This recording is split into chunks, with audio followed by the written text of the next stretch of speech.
Emmanuel Lévinas, avons-nous dit, instruit dans totalité infinie le procès du savoir. Il y a, dit-il, un impérialisme du savoir qui fait entrer de force l'autre dans les catégories du même. Il parle d'une complicité du savoir et de la tyrannie politique. On ne peut s'empêcher, en le lisant, de penser à l'antisémitisme et au colonialisme des grandes puissances européennes. Dans l'un et l'autre cas, on a affaire à une politique assimilatrice qui prive l'autre de ce qui fait de lui un être singulier et que Lévinas nomme son altérité. Non, le savoir n'est pas neutre, sa neutralité n'est qu'apparente et ses intentions ne sont pas nécessairement pures.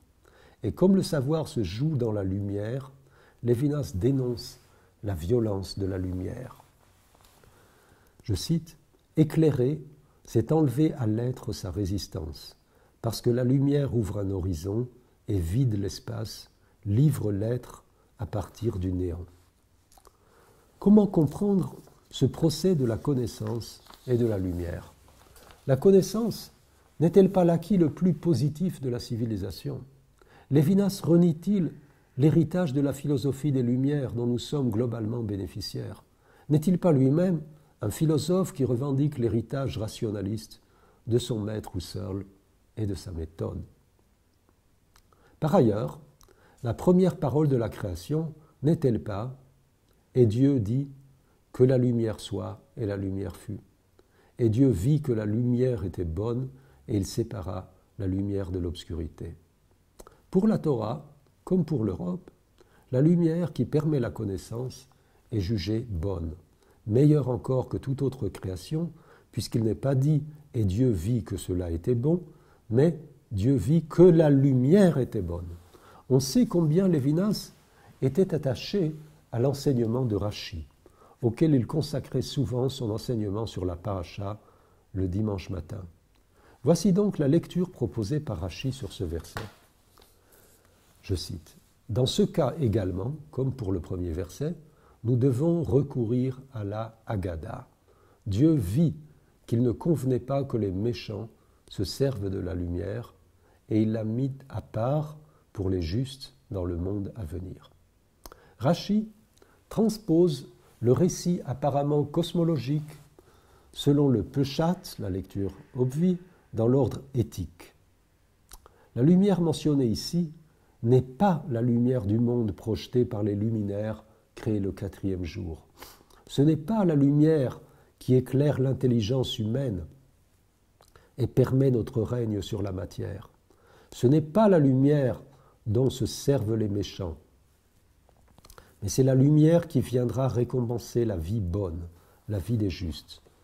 On pourrait donc, selon Lévinas, distinguer entre la lumière qui éclaire la totalité, lumière dans laquelle la face intelligible du monde se révèle et se prête aux entreprises humaines, et la lumière propre au monde à venir, et filtrant néanmoins dans ce monde-ci, lorsque nous prenons conscience de l'appel du bien et du juste.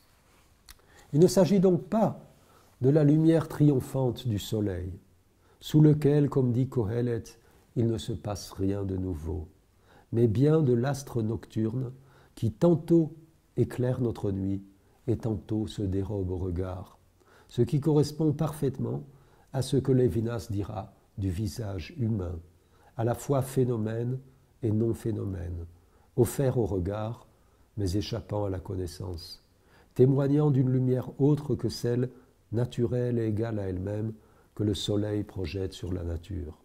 Lumière métaphysique donc, créée par Dieu avant la lumière du soleil, précédant l'être du monde et anticipant un monde à venir réservé aux justes. La lumière naturelle serait alors celle dont parle le pshat du verset, alors que la lumière du bien serait celle attestée par la Haggadah. Comme nous l'avons dit à propos des 2 arbres du jardin, l'un et l'autre furent créés par Dieu.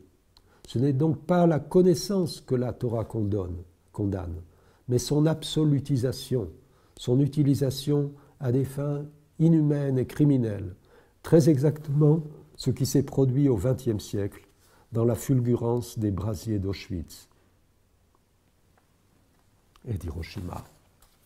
Lévinas avait déjà abordé cette distinction entre la lumière du jour et ce qui, du point de vue du regard de la connaissance, est obscurité, dans son petit livre paru en 1948, Le temps et l'autre. Il attribue alors cette dimension d'obscurité et de retrait de la domination du jour au visage féminin. Il emploie même alors le terme qui lui fut reproché de mystère féminin, un terme que Lévinas ne reprendra pas, mais qui deviendra bien plus tard l'énigme de l'altérité. Il écrit, je cite ce petit livre, Le temps et l'autre, « Ce qui m'importe dans cette notion du féminin, ce n'est pas seulement l'inconnaissable, mais un mode d'être qui consiste à se dérober à la lumière. » Lévinas dira plus tard l'autrement qu'être. Le féminin est dans l'existence un événement différent de celui de la transcendance spatiale ou de l'expression qui vont vers la lumière. C'est une fuite devant la lumière. La façon d'exister du féminin est de se cacher. Et de ce fait de se cacher est précisément la pudeur. Il fallait, et il faut encore, du courage pour mettre ainsi en valeur la pudeur, et plus précisément la pudeur féminine, en une époque qui célèbre l'exhibitionnisme et où la pornographie fait recette. Lévinas rompt avec une longue tradition philosophique qui voit en l'autre un antagoniste, une force hostile et menaçante qu'il faut réduire par la force ou la persuasion, ou, comme on dit bien, ramener à la raison. Souvenons-nous de Thomas Hobbes, pour qui seul l'État, un État fort, peut juguler la violence inévitable entre les hommes. Souvenons-nous de Hegel, qui met en scène la lutte à mort du maître et de l'esclave, chacun voulant soumettre l'autre et obtenir de lui la reconnaissance de sa supériorité et de sa valeur. Souvenons-nous enfin de Sartre, qui reprend à sa façon ce thème hegelien de la rivalité des consciences et retrouve dans le regard d'autrui une menace et dans la caresse une tentative d'enfermer l'autre dans sa chair. Citons à nouveau Lévinas, qui connaît bien ses auteurs. L'autre n'est pas un être que nous rencontrons, qui nous menace et qui veut s'emparer de nous.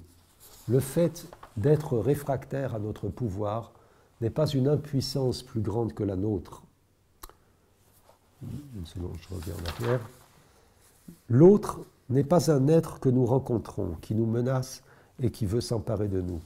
Le fait d'être réfractaire à notre pouvoir n'est pas une puissance plus grande que la nôtre. C'est l'altérité qui fait toute sa puissance. Son mystère constitue son altérité. Fin de citation.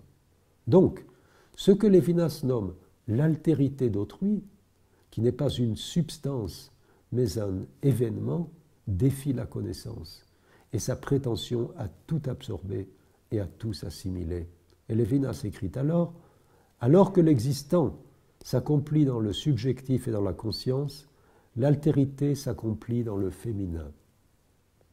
Terme du même rang, mais de sens opposé à la conscience. Le féminin ne s'accomplit pas comme un étant dans une transcendance vers la lumière, mais dans la pudeur. Fin de citation. Ce serait donc cela qu'aurait inventé le Créateur lorsqu'il préleva un côté d'Adam et le construisit comme une femme. Il aurait ainsi inventé l'altérité, tant masculine que féminine, mais mieux illustrée par la pudeur féminine que par la virilité masculine. Un grand commentateur chassidique du XXe siècle le dit bien, et Lévinas nous pardonnera d'évoquer un commentaire chassidique pour illustrer sa pensée. Il s'agit de Rabbi Mordechai Leiner, nommé Mei HaShiloach. Voici le commentaire qu'il fait de ce verset de la Genèse. « Il n'est pas bon que l'homme soit seul, je vais lui faire une aide face à lui, Kenegdo. » Il dit « Car telle est la volonté du Créateur, que l'homme trouve appui et assistance dans ce qui s'oppose à lui, Kenegdo, comme le disciple à son maître, comme nous le voyons dans l'histoire de Rabbi Yochanan et Reish Lakish. Reish Lakish opposait à chaque enseignement de son maître, Reish Lakish opposait à chaque enseignement de son maître 24 objections, et ainsi l'étude s'amplifiait. Alors que Rabbi Eliezer, qui lui succéda, répétait « Il y a encore un texte qui va dans votre sens », au grand désespoir de Rabbi Yochanan, car l'objection l'obligeait à trouver de nouvelles preuves et ainsi d'amener son propos à la lumière. Fin de citation. C'est autrui, en l'occurrence le disciple, qui résiste à l'interprétation du maître et à sa volonté de renforcer son autorité. C'est ce disciple qui permettra au maître de faire la lumière sur lui-même.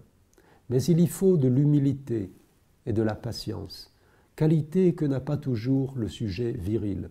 Et le Talmud montre bien à quelles impasses et tragédies mène ce refus de se mettre à l'écoute de l'altérité.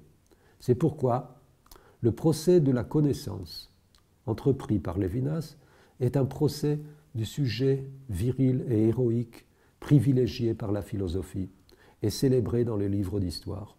Et l'accès à l'éthique dont nous allons parler passe par une certaine effémination du sujet, par une rencontre nécessaire du féminin, comme l'a voulu le Créateur après avoir confié à l'homme sa création. Comment se produit cet accès à l'éthique, à la vie bonne ou à la vraie vie? On peut dire que Totalité Infinie est la réponse à cette question. L'accès à l'éthique ne requiert pas moins qu'une éducation et une transformation profonde du sujet. De sujet conquérant, soucieux de sa liberté et de sa jouissance, sujet créant autour de lui une totalité close, sourde et aveugle à autrui, en un sujet, comme dit Lévinas, déposé de sa royauté, capable d'accueillir autrui comme tel, comme autrui lui-même l'a accueilli avant et après sa venue au monde. Mieux encore, puisqu'il mettra sa conscience et sa liberté au service d'autrui, et sera même capable de mettre le bien-être d'autrui et son être tout court avant son être propre. Lévinas va nous décrire cette conversion éthique, qui est une inversion des priorités philosophiques. Non pas amour de la sagesse, mais sagesse de l'amour au service de l'amour. Comment se produit cette conversion? Pour le philosophe, il s'agit d'abord d'une prise de conscience inhérente à l'exercice du savoir. Il s'agit de comprendre comment la philosophie a pu devenir complice de la tyrannie, ce qui fut l'énigme douloureuse posée à Lévinas par l'engagement nazi de son maître Martin Heidegger. Il faut donc relire les grands textes philosophiques et y retrouver cette violence du savoir impérialiste, en particulier chez des philosophes comme Hegel, qui prétendent détenir la clé du savoir absolu. Mais il faut aussi retrouver dans ces grands textes le moment où la totalité se brise et brille l'éclat de la transcendance, bien vite recouvert par les commentaires savants. C'est l'idée du bien au-dessus de l'être chez Platon, donc un bien qui éclaire le monde sans s'y assimiler, sans vraiment s'y révéler, sinon à la faveur d'une action bonne, d'un geste de bonté désintéressé. Lévinas écrira ce mot en le décomposant, désintéressé, au-delà de l'essence. C'est l'idée de l'infini et de la perfection divine chez Descartes, idée qui fait irruption dans la conscience, dans la troisième méditation métaphysique, idée que le sujet n'a pas pu produire par ses propres forces, lui qui n'est qu'un sujet fini, limité, et qui pourtant sert d'étalon à nos pensées. Idée qui permettra au philosophe de rompre la solitude à laquelle il s'est contraint en se retirant du monde et en doutant de toute autre réalité que celle de sa pensée, répétant à l'envi « je pense, donc je suis ». Ces éclats de la transcendance, au sommet ou au cœur de la pensée philosophique, faisant comme effraction dans un discours qui tend naturellement à se refermer sur lui-même, sont pour Lévinas comme des gemmes philosophiques, des véritables joyaux, ou comme diraient les penseurs chassidiques, des nitzotzot, des étincelles qui ouvrent la philosophie au souffle de l'altérité. Cette prise de conscience philosophique du problème posé par la connaissance et du dialogue qui s'y maintient entre la totalité et l'infini, l'inconnaissable, l'insaisissable, infini, permet au lecteur de se préparer à la véritable épreuve de l'altérité telle qu'elle se présente dans la vie. La seconde section du livre, intitulée « Intériorité et économie », nous présente le sujet avant sa conversion à l'altérité, donc un sujet pré-éthique, avant la découverte de la vraie vie et de ses exigences. 3 points sont évoqués successivement. Nous les reprendrons dans l'ordre. D'abord, la jouissance distinguée de la représentation. Ensuite, deuxième point, le retrait du moi dans la demeure et l'apprentissage de l'hospitalité. Et enfin, troisième point, le monde des phénomènes et de l'expression, autrement dit, ce en quoi autrui se manifeste sans se révéler comme tel. Nous ne pourrons, à ce stade, qu'esquisser ces 3 étapes, qui sont 3 moments cruciaux dans la pensée de Lévinas en route vers l'autre, dans ce qu'il nommera le voyage d'Abraham, quittant son pays, sa patrie, la maison familiale, vers une terre inconnue que Dieu lui fera voir. Donc, échangeant son regard pour un autre regard, et renonçant à sa terre d'origine, sur la foi d'une parole qui le convoque à lui-même, Lech lecha, va vers toi, et fera de lui le Père des nations, celui qui identifie la voix de Dieu, cette voix qui le convoque, qui le retire à sa terre, identifiant donc cette voix de Dieu avec le commandement interdisant le sacrifice de l'enfant sur l'autel de la foi. C'est bien sûr la Akedah, le sacrifice évité d'Isaac. Premier point, la jouissance. Le moi n'est pas d'emblée sujet connaissant, mais sujet jouissant, qui baigne dans ce que Lévinas nomme l'élément, première extériorité qui s'offre à nous, à la fois hors de nous et en nous, cet autre que nous devenant nous-mêmes. La jouissance, souligne Lévinas, n'est pas une pensée, elle n'est pas une représentation intérieure où l'altérité est niée. Dans la jouissance, il ne s'agit pas uniquement de biologie. La jouissance est une existence en soi, un repli égoïste en soi, mais qui est aussi une célébration du monde. Pour le moi jouissant, le monde existe. Lévinas cite, dans son petit livre De l'existence à l'existant, Théophile Gautier, affirmant « Je suis de ceux pour qui le monde extérieur existe », exprimant ainsi, dit Lévinas, tout l'appétit joyeux pour les choses qui constituent l'être au monde. Lévinas s'oppose ainsi vigoureusement à Heidegger, pour qui la vie attachée aux nourritures terrestres est qualifiée d'inauthentique. Il écrit dans Totalité infinie « Le Dasein chez Heidegger n'a jamais faim ». Un monde où l'on n'a pas faim, où l'on ignore la faim, un monde où la faim et le plaisir d'un bon repas sont signes d'une vie déchue et inauthentique, n'est pas un monde humain. Ce n'est pas un monde susceptible de se convertir à la vie bonne, où le bon repas sera un repas partagé. Être au monde, ce n'est pas se représenter le monde et l'affirmer ou le nier par la pensée. C'est vivre le monde, c'est vibrer avec le monde. Je cite à nouveau Lévinas, « Ce monde où nous nous promenons, où nous déjeunons et dînons, où nous nous rendons visite, où nous allons à l'école, discutons, faisons des expériences et des recherches, écrivons, lisons des livres, c'est le monde de Gargantua et de Pantagruel et de Messire Gaster, premier maître art du monde. Mais c'est aussi le monde où Abraham faisait paître ses troupeaux, Isaac creusait des puits, Jacob constituait sa maison, où Épicure cultivait son jardin et où chacun est à l'ombre de son figuier et de sa vigne. Lévinas ne craint pas d'opposer Rabelais à Heidegger, mais aussi la Bible et les patriarches, car la Bible nous inspire l'amour de la vie et l'importance des nourritures terrestres, fondement d'une socialité concrète où l'hospitalité est une valeur sacrée, au point, comme le fait Abraham, de faire précéder l'accueil de 3 invités imprévus et inconnus venus du désert à la révélation divine. Lévinas mentionne également Épicure, qui cultive son jardin, ce qui peut surprendre après l'évocation des patriarches. Mais Lévinas veut ici redonner sa légitimité à la jouissance égoïste, comme étape incontournable de la construction du sujet éthique. L'amour commence par l'amour de la vie, qui est amour de la vie en nous-mêmes, amour de soi. La Torah ne dit-elle pas « Ve'ahavta l'reacha kamocha » tu aimeras ton prochain comme toi-même. Tu ne pourras aimer ton prochain si tu n'aimes pas ce qui fait de toi un être capable d'aimer. Soit la vie est prise d'elle-même en soi et en toi. Mais la jouissance et Épicure n'ont pas le dernier mot.